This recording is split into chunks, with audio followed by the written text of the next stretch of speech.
Welcome you all my dear students. Now we are into the fourth video in KEA playlist, previous year questions playlist, fourth video, PWD 2019 question paper. Okay. 76th question, which one of the following appears the correct influence line diagram for bending moment point C for the beam shown in the figure? Okay, ಇದು question ನೋಡೋಣ. First influence line diagram point question ಅರ್ಥ ಮಾಡ್ಕೊಳ್ಳೋದು. 3 metre ಕೊಟ್ಟಿದ್ದಾರೆ, 6 metre ಅದ, 2 metre ಅದ, over hanging ಅದ, C point ಕೊಟ್ಟಿದ್ದಾರೆ.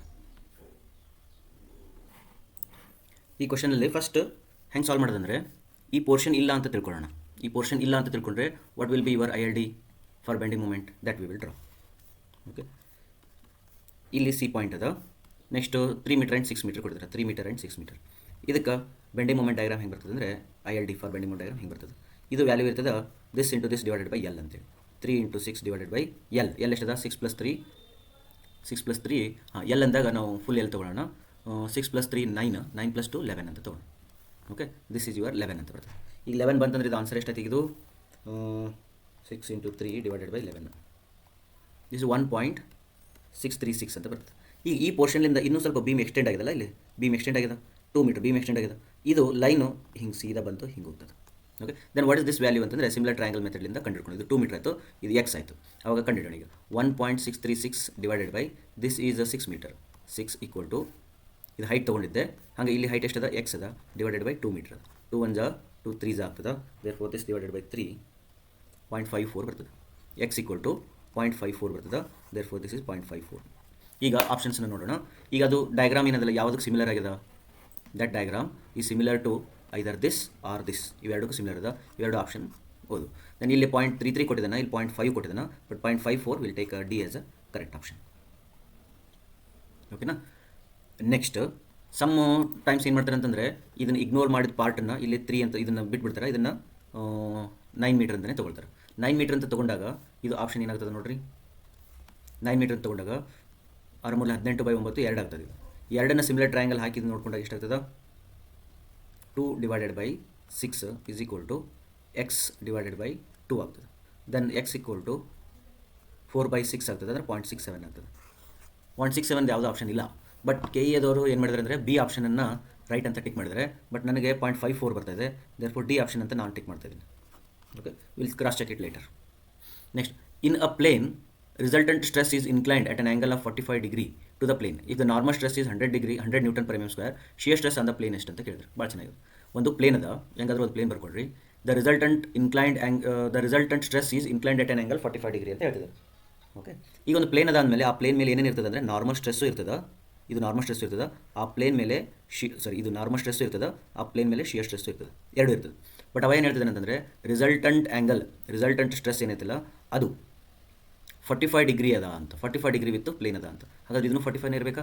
Okay, if the normal stress 100, ಇದು 100 ಇತ್ತಂದರೆ ದೆನ್ ಶಿಯರ್ ಸ್ಟ್ರೆಸ್ ಎಷ್ಟು ಅಂತ ಕೇಳಿದಾನೆ. ಅದು 100 ಇರಬೇಕಲ್ಲ, because resultant is exactly 45 middle ಅದಂದರೆ ಇದು 100 ಇತ್ತಂದರೆ ಇದು 100 ಇರಬೇಕು. Therefore the shear stress is also 100.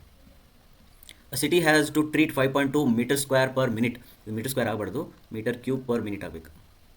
Of raw water daily, flocculants are to be removed by coagulation. Experimental column analysis indicate that an overflow of 0.3 mm per second will produce effective removal of 3.5 meter in sedimentation basin. Depth ಕೊಟ್ಟಾರ.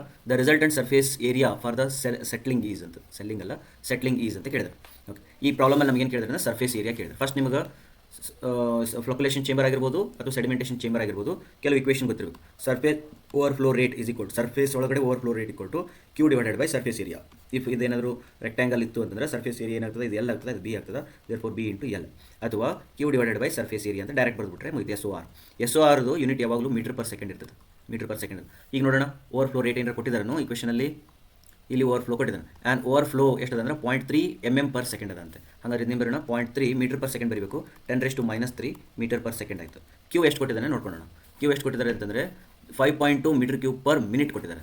ಹೌದಾ? ಇದನ್ನೇನು ಮಾಡೋಣ, 5.2 metre cube per minute ಅಂತಂದರೆ 60 seconds ಅಲ್ಲ, 60 seconds ಅಂತ ಇಲ್ಲಿ ಬರ್ತೀನಿ. Whole divided by surface area ಗೊತ್ತಿಲ್ಲ. ಸರ್ಫೇಸ್ ಏರಿಯಾ ಕಂಡುಹಿಡ್ಕೋಬೇಕು. ಈಗ ಇದನ್ನು ಸರ್ಫೇಸ್ ಏರಿಯಾ ಈ ಕಡೆ ತಗೋ. Then 5.2 divided by 60 whole divided by, ಅಥವಾ ಇಲ್ಲಿ ಬರಿಬೋದು 0.3 ಇಂಟು 10⁻³ ಇದನ್ನು ವರ್ಕೌಟ್ ಮಾಡಬೇಕು ಈಗ. ರೈಟಾ?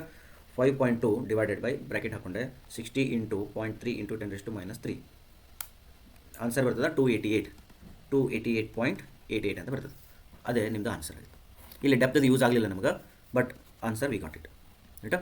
Next the B O D 3-day BOD of municipal sewage ಈ 75 mg/L.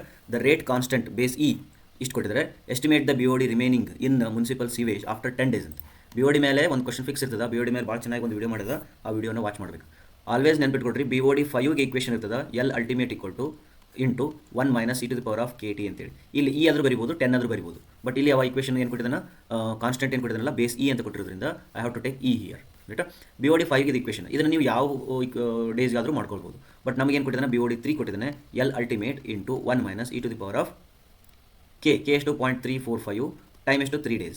ಇದನ್ನು ಕ್ಯಾಲ್ಕುಲೇಟ್ ಮಾಡಿ. BOD ಕೊಟ್ಟಿದ್ದಾನೆ 3-day BOD 75 ಅಂತ ಕೊಟ್ಟಿರೋದ್ರಿಂದ L ultimate will calculate, that is equal to 116 something ಬರ್ತದೆ, 116 ಸಮಥಿಂಗ್ ಬರ್ತದೆ. ರೈಟಾ. ಈಗ ಇದಾದಮೇಲೆ ಏನು ಕೇಳಿದ್ರೆ, ಎಸ್ಟಿಮೇಟ್ ದ BOD ರಿಮೈನಿಂಗ್ ಅಂತ ಆಫ್ಟರ್ 10 days ಅಂತ. ಅಂದರೆ ಫಸ್ಟ್ ನಾವು ಏನು ಮಾಡಬೇಕು, 10 days ಒಳಗಡೆ ಎಷ್ಟು BOD ಐತಿ ಕಂಡುಹಿಡ್ಕೋಬೇಕು. BOD 10 is equal to same LU into 1 - e⁻ KT. ಈಗ ಇದರೊಳಗಡೆ LU ಅಂದರೆ ಗೊತ್ತಿರ್ತದೆ 116, 1 - e⁻3.45 ಇಂಟು 10 days. ಇಷ್ಟು ಮಾಡಿಕೊಂಡು BOD 10 ಕಂಡುಹಿಡ್ಕೋಬೇಕು. ಇದು 112 ಸಮಥಿಂಗ್ ಏನೋ ಬರ್ತದೆ. ಇದು 10 days ಒಳಗಡೆ ಇಷ್ಟದ BOD ಪ್ಲಸ್ ಅಲ್ಟಿಮೇಟ್ ಏನದ ಇಷ್ಟದ.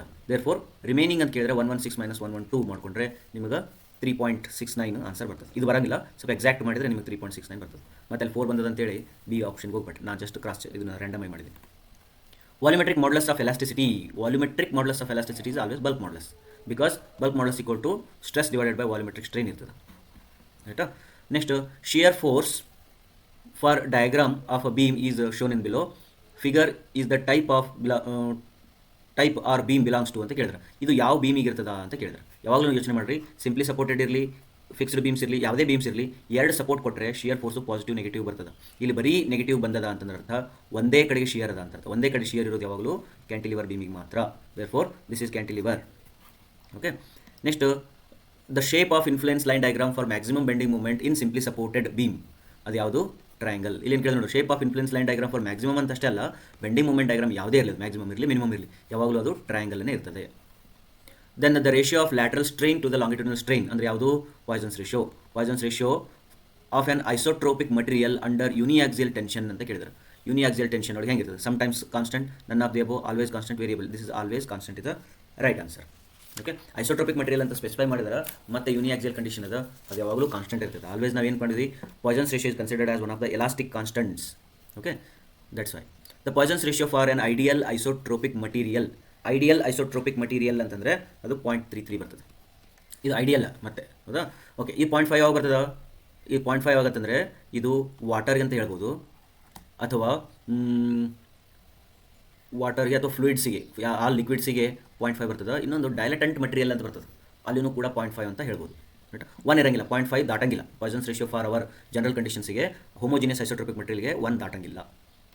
ಅ prismatic beam of length L is simply supported at ends and carries UDL of intensity W per meter over its entire length.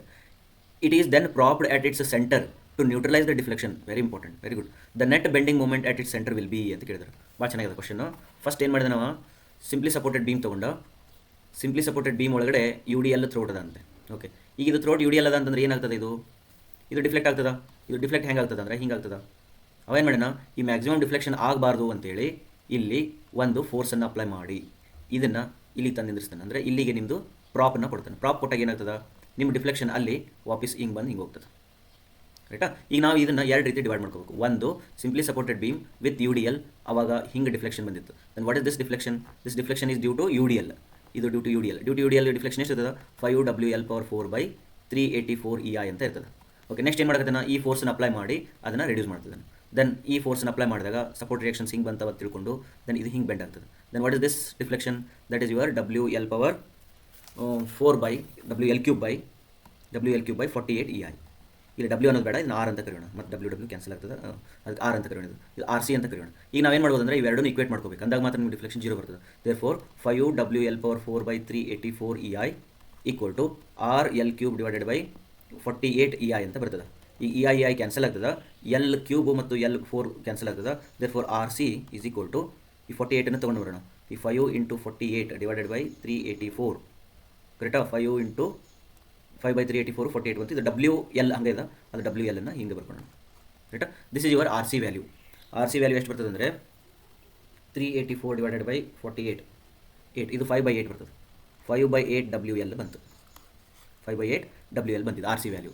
Okay, ಈಗ ನಾವು ಏನು ಮಾಡೋಣ, ಸಮೇಷನ್ ಆಫ್ ಎಫ್ ವೈ ಮಾಡಿಕೊಂಡ್ರೆ, summation of F y = 0 ಮಾಡಿಕೊಂಡ್ರೆ R A ಇದು symmetric ಒಂದು advantage ತೊಗೊಳ್ಳೋಣ. ಇಲ್ಲಿ ಎಷ್ಟು ಆರ್ ಎ ಇರ್ತದೆ, ಇಲ್ಲಿ ಆರ್ ಬಿನೂ ಅಷ್ಟೇ ಇರ್ತದೆ ಅಂದಮೇಲೆ ಇದು 2 ಟೈಮ್ಸ್ ಆಫ್ ಆರ್ ಎ ಅಂತ ಬರ್ಕೊಂಡ್ಬಿಡ್ತೀನಿ. Then this is R C = 0. 0 ಅಲ್ಲ, ಇದು ಸಮೇಷನ್ 0 ಇರ್ತದೆ, but downward force WL. Therefore R C ಗೊತ್ತದ, ಆರ್ ಎ ಕಂಡಿಡ್ಬೇಕು. ನೀವು ಇದನ್ನು ಸ್ವಲ್ಪ ವರ್ಕೌಟ್ ಮಾಡಿರಿ. R A you will get 3WL/16 ಅಂತ ಬರ್ತದೆ. ಇದು ವರ್ಕೌಟ್ ಮಾಡ್ಕೊತೀರಿ. ಇದು ವರ್ಕೌಟ್ ಮಾಡಿದ ಮೇಲೆ next come to your beam. This is a UDL, then this is a prop, then this is your support reaction. The support reaction is WL by 3WL/16. 3WL/16. RA = RB ಅಂತ ಅನ್ಕೊಂಡು ನೆನ್ಪಿಟ್ಕೋಬೇಕು. ಈಗ ಇಲ್ಲಿ bending moment ಎಷ್ಟಿಲ್ಲ, XXL bending moment at C ಒಳಗಡೆ. Bending moment at C is equal to support reaction 3WL/16, ಅದರದ್ದು length L/2 ಆಗ್ತದೆ. ಇಲ್ಲಿಂದ ಇಲ್ಲಿಗೆ L/2 ಅದು. Then what is this bending load, concentrated load is WL/2 ಅದ, ಅದರದ್ದು ಡಿಸ್ಟೆನ್ಸ್ L/4 ಅದ. therefore minus WL/2 into L/4. ಇದರಲ್ಲಿ ಈ ಕ್ಯಾಪಿಟಲ್ W ಸ್ಮಾಲ್ WL ಅನ್ನು ಏನು ಮಾಡೋದು, ಕ್ಯಾಪಿಟಲ್ W ಅಂತ ಬರ್ಕೊಳ್ಳೋಣ. ಆಮೇಲೆ L ಅನ್ನು ಸೈಡ್ ಇಡೋಣ. ಈ ಒಳಗಡೆ ಏನು ಉಳಿತು ಅಂತಂದರೆ 3/16 into 2 minus 1/4 2 8. ಓಕೆ, ಇಷ್ಟು ಉಳಿತದೆ. ಇದನ್ನು ಆನ್ಸರ್ ಮಾಡ್ಕೊಂಡ್ರೆ 32 ಅದ. LCM 32 ಬರ್ತದೆ. ಇದಕ್ಕೇನು ಮಲ್ಟಿಪ್ಲೈ ಮಾಡೋ ಅವಶ್ಯಕತೆ ಇಲ್ಲ. 8 4 32, ಇಲ್ಲಿ 4 ಮಾಡು. 3 - 4 ಅಂದರೆ -1 ಬರ್ತದೆ. -1 W. therefore WL/32 is your answer. WL/32 is your correct answer. Next, for force in the member BC. Okay, BC ಕೇಳಿದಾನೆ. ಈ BC ಒಳಗಡೆ ಎಷ್ಟು ಫೋರ್ಸ್ ಅದ ಅಂತ ಕೇಳಿದಾನೆ. Then 5 Newton weight at a point B of the truss is shown ಅಂತ ಕೇಳಿದಾನೆ. ಇದು ಫೋರ್ಸ್ ಹಾಕಿದ್ದಾರೆ. ಓಕೆ, ನಾವು ಇದನ್ನು ಎಲಿಮಿನೇಷನ್ ರೌಂಡ್ ಒಳಗೆ ಮಾಡೋಣ. ಎಲಿಮಿನೇಷನ್ ರೌಂಡ್ ಒಳಗೆ ಮಾಡಿದ್ರೆ ಏನಾಗ್ತದೆ ನೋಡು. ಇಲ್ಲ, ಎಲಿಮಿನೇಷನ್ ಸ್ವಲ್ಪ ಮಾಡ್ಕೋಬೋದು ಅಷ್ಟೇ. ಇಲ್ಲಿ ಫೋರ್ಸ್ ಹಾಕಿದಾನೆ, ಇದಕ್ಕೂ ಫೋರ್ಸ್ ಇಂಡ್ಯೂಸ್ ಆಗತ್ತದ. ಓಕೆ, ಆಗತ್ತದ ಅಂದಮೇಲೆ ಏನಾಗ್ತದೆ, 0 ಬರಂಗಿಲ್ಲ. ಒಂದೇದಾಯಿತು. ಎರಡನೇದು ಏನಂತಂದರೆ 5 ಟೆನ್ಸೈಲ್ ಬರ್ತದೆ, 5 ಕಂಪ್ರೆಷನ್ ಬರ್ತದೆ, 2.88 ಬರ್ತದೆ. ಎಲಿಮಿನೇಷನ್ ರೌಂಡ್ ಒಳಗೆ ಮಾಡೋಣ. ನಾವು ಲುಕ್ ಎಟ್ ಹಿಯರ್, 1 ಫೋರ್ಸ್ ಹಿಂಗದ, ನನಗೆ ಗೊತ್ತಿಲ್ಲ, ಅದ್ರ ಸಲ ಇದನ್ನು ಟೆನ್ಷನ್ ತೊಗೊತೀನಿ, ಇದನ್ನು ಟೆನ್ಷನ್ ತೊಗೊಳ್ತೀನಿ. ತಿಳಿತಾ? ಓಕೆ, ನಾವು look at here, summation of F y ಮಾಡಿದಾಗ ಏನಾಗ್ತದೆ ನೋಡು. ಸಮೇಷನ್ ಆಫ್ ಎಫ್ ವೈ ಮಾಡಿದಾಗ ಈ ಫೋರ್ಸು ಈಕ್ವಲ್ ಇರಲೇಬೇಕು. ಬಟ್ ಎಫ್ ವೈ = 0 ಬರೋದ್ರಿಂದ ಇದ್ರದ್ದು ಡೈರೆಕ್ಷನ್ ರಿವರ್ಸ್ ಮಾಡಬೇಕು. ರೈಟಾ? ಇಷ್ಟು ಮಾತ್ರ ನನಗೆ ಅರ್ಥ ಆಗ್ತದೆ. ಇದ್ರ ಡೈರೆಕ್ಷನ್ ರಿವರ್ಸ್ ಮಾಡೋದು. ಇದರ ಡೈರೆಕ್ಷನ್ ರಿವರ್ಸ್ ಮಾಡಿದ ಬಿ ಸಿ ಏನಾಗ್ತದೆ, ಕಾಂಪ್ರೆಷನ್ ಬರಬೇಕು. ಕಾಂಪ್ರೆಷನ್ ಇಲ್ಲೈತಿ, ಕಾಂಪ್ರೆಷನ್ ಇಲ್ಲೈತಿ, ಟೆನ್ಷನ್ ಕ್ಯಾನ್ಸಲ್ ಆಯ್ತು. ರೈಟಾ? ಈಗ 5 ಬರ್ತದೋ ಎಷ್ಟು ಬರ್ತದೆ ನೋಡು. ಈ ಸಮೇಷನ್ ಮಾಡಿದಾಗ ಈ ವ್ಯಾಲ್ಯೂ ಮತ್ತು ಈ ವ್ಯಾಲ್ಯೂ ಈಕ್ವಲೇ ಬರಬೇಕು. ಈ ವ್ಯಾಲ್ಯೂ ಈಕ್ವಲೇ ಬರಬೇಕು. ಬಟ್ ಎಷ್ಟು ಬರಬೇಕು, ಅದು 5 ಬರ್ತದ ನೋಡ್ಕೋಬೇಕು. ನಾವು 2.8 ಬರ್ತಾ 5 ಬರ್ತಾ ನೋಡ್ಕೋಬೇಕು ಅಷ್ಟೇ. ಈಗ ಅದ ಬರ್ಕೊಳ್ರಿ ಇದನ್ನು. ನಾವು this is your 5 and this is your sum P ಅಂತ ಬರ್ಕೊಳ್ಳೋಣ. ಇದನ್ನು Q ಅಂತ ಬರ್ಕೊಳ್ಳೋಣ. ಇದು ವ್ಯಾಲ್ಯೂ ಎಷ್ಟದ, ಆ್ಯಂಗಲ್ 60 ಇರೋದ್ರಿಂದ ಇದನ್ನು 60 ಇರ್ತದೆ. ಇದು 30 ಮತ್ತು ಇದು 30 ಆಗಿರ್ತದೆ. ರೈಟಾ? ಇದು 30, ನೆಕ್ಸ್ಟ್ ಇದು 30 ಅದ. ಬಟ್ ಬೇಕಂದ್ರೆ ಇದನ್ನು 60 ಬರ್ಕೋ, ಇದನ್ನು 60 ಬರ್ಕೋ. ಸಮೇಷನ್ ಆಫ್ FX ಮಾಡೋಣ. 5 ಈ ಕಡೆ ಹೊಂಟದ, ಪ್ಲಸ್ ಯಾವ ಇಲ್ಲ, minus P cos 60 minus Q ಅಂದ್ರೂ Pನೇ ಅಲ್ಲ, ಬಿಕಾಸ್ ಸಮೇಷನ್ ಆಫ್ FY ಒಳಗಡೆ ಎರಡು ಈಕ್ವಲ್ ಆಗ್ತಾವೆ. therefore P sin P cos 60 = 0. Then ಇವೆರಡು ಏನಾಗ್ತದೆ, 2P cos 60 ಆಗ್ತದೆ, ಮೈನಸ್ 2P cos 60 ಅಂದರೆ 1/2 cancel. This is 5 = 0. therefore 5 = P. therefore P ಅಂದರೂ ಒಂದೇ, Q ಅಂದರೂ ಒಂದೇ. therefore your answer is 5. compression is correct. this is gone. Next, in strain hardening material. Strain hardening ಅಂತಂದ್ರೆ ಎಲ್ಲಿ ಬರ್ತದೆ, ನಿಮ್ಮ ಸ್ಟ್ರೆಸ್ ಸ್ಟ್ರೈನ್ ಕರ್ವ್ ಒಳಗಡೆ ಇಲ್ಲಿ ಬರ್ತದೆ ಸ್ಟ್ರೈನ್ ಹಾರ್ಡ್ನಿಂಗ್ ಅಂತೇಳಿ. Rigid action is seen before failure. ಇಲ್ಲೈತೆ ಫೇಲ್ಯೂರ್, ಬಿಫೋರ್ ಫೇಲ್ಯೂರ್ ಅಂತಲ್ಲ. Stiffening effect is felt at some stage. Correct, stiffening effect ಆಗ್ತದೆ. ಕ್ವಶನ್ ಮಾರ್ಕೆಟ್ ಮುಂದೆ ಹೋಗೋಣ. Plastic flow takes place at some level ಅಂತ. ಪ್ಲಾಸ್ಟಿಕ್ ಫ್ಲೋ ಅಂತಂದ್ರೆ ಇಲ್ಲಿ ಅದು ಆ್ಯಕ್ಚುಲಿ ಸ್ಟ್ರೆಸ್ ಸ್ಟ್ರೈನ್ ಕರ್ವ್ ಏನಾದ್ರು ಹಿಂಗೆ ಬಂದು ಹಿಂಗೋಗಿತ್ತಂದ್ರೆ ಪ್ಲಾಸ್ಟಿಕ್ ಫ್ಲೋ ಅಂತಾರೆ. ಇದು ಅಲ್ಲ. There is a linear stress strain relationship, ಅದು ಕೆಳಗಡೆ ಬರ್ತದೆ. ಇದು ಅಲ್ಲ. Therefore B option I will go to the correct one. Okay, ಇದನ್ನು ನೆಕ್ಕಿಂಗ್ ಅಂತಾರೆ. ಬಿಫೋರ್ ಫೇಲ್ಯೂರ್ ಏನು ಬರ್ತದಲ್ಲ ಅದಕ್ಕೆ ನೆಕ್ಕಿಂಗ್ ಅಂತಾರೆ. ಅವ ರಿಜಿಡ್ ಆ್ಯಕ್ಷನ್ ಅನ್ನೋಕತ್ತೆ ತಪ್ಪಾಗ್ತದೆ. Next, the propped cantilever beam of span L is loaded with uniform distributed load of intensity W over the entire length. Bending moment at fixed end will B. Okay, ಇದು ನೆನ್ಪಿಟ್ಕೋಬೇಕು. ಪ್ರಾಪ್ಡ್ ಕ್ಯಾಂಟಿಲಿವರ್ದು ನೀವು ಒಂದಿಷ್ಟು homework ಮಾಡಿರಿ. Homework ಏನು ಮಾಡಿರಿ ಅಂದರೆ, ಒಂದು ಪ್ರಾಪ್ಡ್ cantilever ತೊಗೊಳ್ರಿ. ಈ ಪ್ರಾಪ್ಡ್ ಕ್ಯಾಂಟಿಲಿವರ್ ಒಳಗಡೆ ಮಿಡಲಲ್ಲಿ ಬೆಂಡಿಂಗ್ ಮೂಮೆಂಟ್ ಹಾಕಿರಿ. ಬೆಂಡಿಂಗ್ ಮೂಮೆಂಟ್ ಹಾಕಿ ಇದ್ರದ್ದು ಏನೇನು ಕಂಡುಹಿಡಬೇಕಂತ ಹೇಳ್ತೀನಿ, ಅಥವಾ ಸರ್ಚ್ ಮಾಡಿ ಇಟ್ಕೊಳ್ರಿ. RA ಕಂಡುಹಿಡಬೇಕು, RB ಕಂಡುಹಿಡಬೇಕು, ಪ್ಲಸ್ ಮೊಮೆಂಟ್ MA ಕಂಡುಹಿಡಬೇಕು. ಇವು ಮೂರು ಕಂಡುಹಿಡಿದು ಬೆಂಡಿಂಗ್ ಮೂಮೆಂಟ್ ಡಯಾಗ್ರಾಮ್ ಹಾಕಕ್ಕೆ ಟ್ರೈ ಮಾಡಿರಿ. ಒಂದು. ಎರಡನೇದು, ಪ್ರಾಪ್ಡ್ ಕ್ಯಾಂಟಿಲಿವರ್ ತೊಗೊಳ್ರಿ. ಪಾಯಿಂಟ್ ಲೋಡ್ ತೊಗೊಳ್ರಿ. ಪಾಯಿಂಟ್ ಲೋಡ್ ತೊಗೊಂಡಾಗ ಇದ್ರದ್ದು ಇಲ್ಲಿ ಬೇಡ, ಪಾಯಿಂಟ್ ಲೋಡ್ ಮಿಡಲ್ ತೊಗೊಳ್ರಿ. ಇಲ್ಲಿ ಪ್ರಾಪ್ ಇರ್ತದೆ. ದೆನ್ ಇದಕ್ಕೂ RB ವ್ಯಾಲ್ಯೂ, RA ವ್ಯಾಲ್ಯೂ ಮತ್ತು ಬೆಂಡಿಂಗ್ ಮೂಮೆಂಟ್ ಡಯಾಗ್ರಾಮ್ ಮತ್ತು ಬೆಂಡಿಂಗ್ ಮೂಮೆಂಟ್ ವ್ಯಾಲ್ಯೂ ಎಟ್ MA ಅದನ್ನು ಕಂಡುಹಿಡಿರಿ. ದೆನ್ ಪ್ರಾಪ್ಡ್ ಕ್ಯಾಂಟಿಲಿವರ್ UDL ತೊಗೊಳ್ರಿ. ಇಲ್ಲಿ ಪ್ರಾಪ್ ಹಾಕಿರಿ. ನೆಕ್ಸ್ಟ್ ಇದರೊಳಗೂ ಕೂಡ RB, RA ಮತ್ತು MA ಈ ಮೂರದ್ದು ಬೈ ಹಾರ್ಟ್ ಹಾಕಿರಿ. ಒಂದು ಕ್ವಶನ್ ಬರೋ ಚಾನ್ಸಸ್ ಇರ್ತದೆ. ಓಕೆನಾ? ನಾವು coming to this one, that is a WL² by 8 is the correct answer. Next flexural stress develop in a material is, flexural stress develop ಆಗ್ತದೆ ಯಾವುದು, ಹಿಂಗೆ ಇದು only tensile no, combination of tensile and compression yes, only compression no, only torsion no, ರೈಟಾ. Next more circle reduces to a point when the body is subjected to. ಈ 91st question answer ಮಾಡೋದಕ್ಕಿಂತ ಮುಂಚೆ I think ಒಂದೇ video ಇರ್ಬೋದು, ಇದೇ same question ಪೇಪರಲ್ಲಿ ಒಂದೇ ವಿಡಿಯೋದೊಳಗೆ ಎರಡನೇ ವಿಡಿಯೋದೊಳಗೆ ನಿಮಗೆ ಮೋರ್ ಸರ್ಕಲ್ ಬಗ್ಗೆ ಹೇಳ್ತಾ ಇದ್ದೆ. ಅಲ್ಲಿ ನೀವು ಅದನ್ನು ನೋಡಿಕೊಂಡ್ರೆ ಇದು ಜಸ್ಟ್ ರಿಪೀಟೆಡ್ ಕ್ವಶನ್. ಇದು ಏನಂತ ಕೇಳಿದ್ರೆ ಮೋರ್ ಸರ್ಕಲ್ ಅಲ್ಲ, ಮೋರ್ ಡಾಟ್ ಅನ್ನೋ ಅದನ್ನು. Mohr circle reduces to a point when the body is subjected to, ಅಂದರೆ ಮೋರ್ ಡಾಟ್ ಯಾವಾಗ ಬರ್ತದೆ ಅಂದರೆ when there is a stress of equal magnitude in both axis ಬಂದಾಗ, ಈಕ್ವಲ್ ಮ್ಯಾಗ್ನಿಟ್ಯೂಡ್ ಇರಬೇಕು, both axis ಇರಬೇಕು, same direction ಇರಬೇಕು. ಹಿಂಗಾದ್ರೂ ಇರಲಿ ಅಥವಾ ಕಂಪ್ರೆಷನ್ ಇದ್ರೂ ನಡೀತೈತೆ, ಏನು ತಪ್ಪೇನಿಲ್ಲ, ಹಿಂಗೆ ಕಂಪ್ರೆಷನ್ ಆದರೂ ಇರಲಿ. ಬಟ್ ಈ ಮ್ಯಾಗ್ನಿಟ್ಯೂಡ್ ಸೇಮ್ ಇತ್ತಂದರೆ ಮೋರ್ ಡಾಟ್ ಬರ್ತದೆ.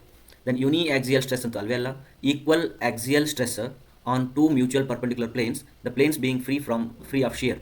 ಇದು ಸ್ವಲ್ಪ ಸರಿ ಅನ್ಸಕತ್ತದ, ರೈಟಾ. ನೆಕ್ಸ್ಟ್ ಏನದ, ಪ್ಯೂರ್ ಶಿಯರ್ ಕೇಸ್ ಒಳಗಂತೂ ಬರಂಗಿಲ್ಲ.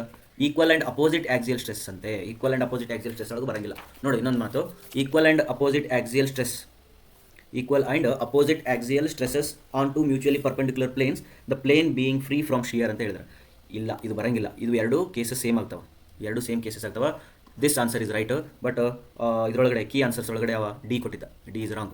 Equal axial stresses on two mutual perpendicular planes, the plane being free from shear, this is the right answer. Next the resultant of the distributed loading on cantilever shown in figure will be. Resultant ಅಂತ ಕೇಳಿದಾನೆ, just ಅಂದರೆ support reaction ಅಂತ ಅನ್ಕೋಬೋದು. First ಏನು ಮಾಡಬೇಕು, ಇದ್ರದ್ದು ಇದು straight line ಇರ್ತದೆ, ಇದು ಓಕೆ ಸ್ಟ್ರೇಟ್ ಲೈನ್ ಇರ್ತದೆ. ಫಸ್ಟ್ ಏನು ಮಾಡೋದು, ಇದು ಡಿಸ್ಟೆನ್ಸ್ ಕಂಡು ಹಿಡ್ಕೋ, ಸಿಮಿಲರ್ ಟ್ರಯಾಂಗಲ್ ಹಾಕಿ 1.5 divided by X equal to ಇದನ್ನು 4 - x ಅಂತ ಅನ್ಬೋದು. This is 0.9 divided by 4 - x. ಇದು ಇಷ್ಟರೊಳಗಡೆ ಎಕ್ಸ್ ಅನ್ನೋದ ಎಕ್ಸ್ ಕಂಡಿಡಿ 2.5 ಬರ್ತದೆ. 2.5 ಬಂದ ಮೇಲೆ ಇದ್ರದ್ದು ಏರಿಯಾ ಮತ್ತು ಇದ್ರದ್ದು ಏರಿಯಾ ಎಷ್ಟೈತೆ, ಫಸ್ಟ್ ಇದು 1/2 ಇಂಟು 1.5 ಇಂಟು 2.5, ಇದು ಡೌನ್ವರ್ಡ್ ಬರಕತ್ತದ, ಮೈನಸ್ ಇದು ಅಪ್ವರ್ಡ್ ಹೋಗ್ತದೆ, ಇದು 1/2 ಇಂಟು 0.9 ಇಂಟು 1.5. ಇಷ್ಟು ಮಾಡಿದರೆ ನಿನಗೆ ಆನ್ಸರ್ 1.2 ಬರ್ತದೆ. ನೆಕ್ಸ್ಟ್ ಸೇಮ್ ಡಯಾಗ್ರಾಮ್ ಆಗಲಿದ್ದು, the shear force diagram for the beam shown in the figure, then the UDL of the beam per metre run ಅಂತ ಕೇಳಿದಾನೆ. ಓಕೆ, ಇದಕ್ಕೆ ನಾನು ಕ್ಯಾಂಟಿಲಿವರ್ ಡಯಾಗ್ರಾಮ್ ಏನಾದರೂ ಡ್ರಾ ಮಾಡಿದರೆ, ಆಲ್ರೆಡಿ ಹೇಳಿದ್ದೀನಿ ಇದು ಕ್ಯಾಂಟಿಲಿವರ್ ಅಂತೇಳಿ, ರೈಟಾ. ಇವಾಗ ಯಾವಾಗಲೂ ನಾವು ಯೋಚನೆ ಮಾಡಬೇಕು, ಇದೇನದಲ್ಲ, this will take care. I think ಇದು ಕ್ಯಾಂಟಿಲಿವರ್ ಇವನ್ ಸೈನ್ ಕನ್ವೆನ್ಷನ್ ಪ್ರಕಾರ ನಾವು ಹೋದರೆ ಕೆಳಗಡೆ UDL ಅದ, ಇದು ಉಲ್ಟಾ ಹೊಡೆದು. ಬಟ್ ನಾವೇನು ಮಾಡೋಣ, ಇದು ಸ್ವಲ್ಪ ಮೇಲೆ ಅಂತ ತಿಳ್ಕೊಂಡು ಹೋದರೆ ನೋ ಪ್ರಾಬ್ಲಮ್. ಯಾವಾಗಲೂ inclined shear force diagram means that is UDL. ಅಂದರೆ ಈ ಪೋರ್ಷನಲ್ಲಿ ಮಾತ್ರ ನಿಮಗೇನದ UDL ಅದೇ. Okay, what is the intensity of this UDL ಅಂದರೆ slope of the shear force diagram, ನೆನ್ಪಿಟ್ಬಿಡ್ರಿ, sorry, slope of the shear force diagram. Then what is the slope ಅಂತಂದ್ರೆ ನೋಡ್ಕೋ, ಇದನ್ನು ಪ್ಲಸ್ ಇದನ್ನು ತೆಗಿ, ಇದನ್ನು ಓಕೆ. ಲೆಂತ್ ಎಷ್ಟದ, 2 ಮೀಟರ್ ಅದ, ಡಿಫ್ರೆನ್ಸ್ ಎಷ್ಟದ, ಇಲ್ಲಿ 10 ಅದ, ಇಲ್ಲಿ ಟೋಟಲ್ 40 ಅದ. 40 - 10 ಎಷ್ಟಾಯಿತು, 30 ಆಯಿತು, divided by 2 metre, therefore 15 is your UDL. This your 15 ಬರ್ಕೊಂಡಿಟ್ಕೋ. ಏನಂತ, slope of the shear force diagram is your UDL, therefore that is your 15 is the right answer. Poisson's ratio of an isotropic material can not be more than. Okay, usually ಅಲ್ಲಿ ಏನು ಮಾಡಿದ, ಇನ್ನೊಂದು options ಒಳಗೆ ಇಲ್ಲಿ ಇನ್ನೊಂದು question ಬರೋಂತಡಿ ಭಾಳ ಮಜಾ ಅದ. Poisson's ratio of an idealistic isometric ಅಂತ ಕೇಳಿದಾಗ 0.33 ಆನ್ಸರ್ ಮಾಡಿದೆ, ಐಡಿಯಲಿಸ್ಟಿಕ್, ರೈಟಾ. ಬಟ್ 0.33 ಇರಲಿ, ಬಟ್ ಕೆನ್ ನಾಟ್ ಬಿ ಅಂತ ಕೇಳಿದಾನೆ ಇಲ್ಲಿ. Isotropic material can not be more than ಅಂದರೆ ಅಲ್ಲೇ ಹೇಳಿದೆ ಆಲ್ರೆಡಿ ಒಂದು ಸತಿ 0.5, ರೈಟಾ.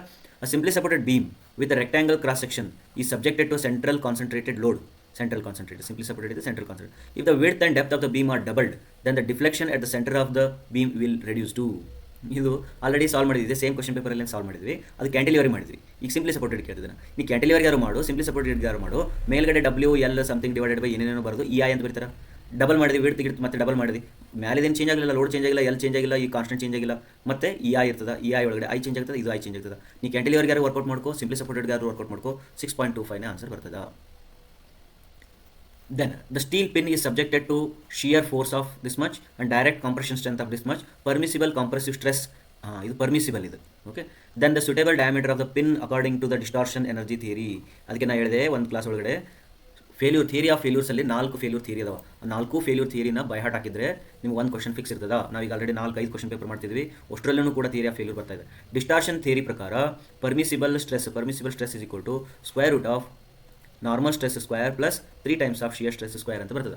ಇದು ಈಗ ನಮ್ಮ ಪ್ರಾಬ್ಲಮಲ್ಲಿ what is the normal stress of 41 ಕೊಟ್ಟಿದ್ದಾನೆ ಇಂಟು 10⁻³ ಕಿಲೋನ್ಯೂಟನ್ ಕೊಟ್ಟಿದ್ದ. ಅದನ್ನು ಸ್ಟ್ರೆಸ್ ಮಾಡ್ಕೋಬೇಕು. ಈಗ ನಾವು 0.785 ಬರ್ತೀವಿ ನಾವು, ಅಂದರೆ ಇದು π/4 ಅಂತ ಅರ್ಥ. π/4 d² plus 3 into shear stress ಎಷ್ಟು ಕೊಟ್ಟಿದೆ ಅಂದರೆ 25 into 10⁻³ divided by π/4 into d². ಇಷ್ಟು ಬಂತು. ಇದನ್ನು ನಾವು ಸಾಲ್ವ್ ಮಾಡಬೇಕು. ಇದು ಈಕ್ವಲ್ ಟು 50 ಮಾಡಿಕೊಂಡು ಡಿ ಕಂಡಿಡಬೇಕು. ಡಿ ಕಂಡಿಡಿದ್ರೆ 39 ಬರ್ತದೆ, ಆಯಿತಾ. Next, a simply supported beam of span L carry single concentrated load W at alpha distance from the left support, while alpha plus beta equal to 1, the strain energy stored by the beam will be ಅಂತ ಕೇಳಿದಾನೆ. ಇದನ್ನು ಸ್ವಲ್ಪ workout ಮಾಡಬೇಕು. ಇದಕ್ಕೊಂದು homework ಕೊಡ್ತೀನಿ ನೋಡು. Homework ಏನಂದರೆ strain by heart ಹಾಕೋ ಅವಶ್ಯಕತೆ ಇಲ್ಲ, ಬಟ್ ನಾನು ಬೈ ಹಾರ್ಟ್ ಹಾಕಿಲ್ಲ, ನೀವು ಹಾಕೋರಿದ್ರೆ ಹಾಕ್ರಿ ಎಕ್ಸಾಮ್ ಇಂದ ದಿನ. Strain energy stored in this cantilever, strain energy stored because of UDL in the cantilever, strain energy stored because of UVL in the cantilever, strain energy stored because of point load, strain energy stored because of UDL, and strain energy stored because of constant ಇದು eccentric load A and B. ಇದನ್ನು ಕೇಳಿದೆ ನಾವು ಇಲ್ಲಿ.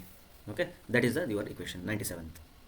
The cantilever beam, if the length is doubled while keeping the cross section and concentrated load acting at the free end, the deflection at the free end will increase by ಅಂತ ಕೇಳಿದಾನೆ. Length double ಮಾಡ್ತಾನಂತೆ, plus ಏನಾಗ್ತಾ ಅಂತ ಕೇಳಿದಾನೆ. ರೈಟಾ, first ಏನು ಮಾಡೋಣ, simply supported ಯಾವುದು ಕ್ಯಾಂಟಿಲಿವರ, cantilever ಬೀಮ್ಗೆ concentrated load ಇಲ್ಲಿ ಹಾಕಿದಾಗ deflection ಎಷ್ಟು ಬರ್ತದೆ ನೋಡ್ಕೊಂಡು.